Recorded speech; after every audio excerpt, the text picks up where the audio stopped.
Hi hello നമസ്കാരം. നമ്മുടെ ഇന്നത്തെ റെസിപ്പി പടവലങ്ങ മുളകൂഷിയാണ്. പാലക്കാടൻ മുളകൂഷിയാണ് കേട്ടോ. ഞങ്ങളുടെ നാട്ടിലൊക്കെ പറയണത് മുളകൂട്ടൽ എന്നൊക്കെയാണ്. അപ്പോൾ നമുക്കിത് എങ്ങനെ ഉണ്ടാക്കാൻ നോക്കിയാലോ. ആദ്യം തന്നെ പരിപ്പ് ഒരു 3 വിസിലോളം വേവിച്ചെടുത്തിട്ടുണ്ട്. ആ പരിപ്പ് വെന്തതിലേക്ക് നമ്മൾ ഒരു 2 തക്കാളി അരിഞ്ഞത് ഇട്ട് കൊടുത്തിട്ടുണ്ട്. അതിനുശേഷം ഒരു മീഡിയം സൈസ് പടവലങ്ങ ചെറുതായി അരിഞ്ഞിട്ട് അത് ഇട്ട് കൊടുത്തിട്ടുണ്ട്. അതിലേക്ക് 1.5 ടീസ്പൂണോളം മുളക് പൊടി, 1 ടീസ്പൂൺ മല്ലിപ്പൊടി, ഒരു 1/4 ടീസ്പൂണോളം മഞ്ഞൾപ്പൊടിയും ചേർത്ത് കൊടുത്ത് ആവശ്യത്തിന് ഉപ്പും ഇട്ട് ആവശ്യത്തിന് വെള്ളം ഒഴിച്ച് നല്ലോണം ഒന്ന് ഇളക്കി യോജിപ്പിച്ച ശേഷം ഗ്യാസ് കത്തിച്ച് നമുക്കൊന്ന് വേവിക്കാൻ വയ്ക്കാം.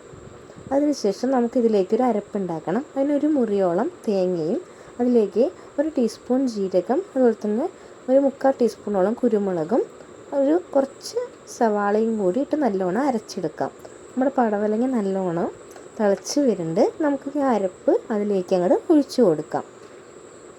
നമ്മുടെ ഈ അരപ്പ് ഒന്ന് വെന്ത് വരണം. അതിനായിട്ട് നമുക്കൊന്ന് ഇളക്കി യോജിപ്പിച്ചെടുക്കാം. നമുക്ക് ഈ സമയത്ത് അതിലേക്ക് കൂട്ടാൻ ആവശ്യമായ വെള്ളം കൂടി ചേർക്കുക. പിന്നെ ഒരു അച്ച് ശർക്കര കൂടി ചേർത്ത് കൊടുക്കുക. നമുക്ക് കറി ഒന്ന് വറുത്തിട്ടാലോ. അതിനാദ്യമായിട്ട് നമ്മൾ വെളിച്ചെണ്ണ ഒഴിച്ച് ചട്ടിയിൽ അതിലേക്ക് കടുക് പൊട്ടിച്ചു കൊടുത്ത് പിന്നെ അതിലേക്ക് സവാള അരിഞ്ഞത് കൂടി ഇട്ട് കൊടുത്തിട്ടുണ്ട്. ഇനി കുറച്ച് ഉണക്കമുളകും കരിവേപ്പിലയും കൂടി ചേർത്ത് കൊടുക്കാം. അങ്ങനെ നമ്മുടെ മുളക് കൂട്ടിൽ നമ്മൾ വറുത്തിട്ടിട്ടുണ്ട്. നമ്മുടെ കറി റെഡി ആയിട്ടുണ്ട്. എൻ്റെ ഈ റെസിപ്പി ഇഷ്ടമായെങ്കിൽ എല്ലാവരും ഒന്ന് ഉണ്ടാക്കി നോക്കണേ.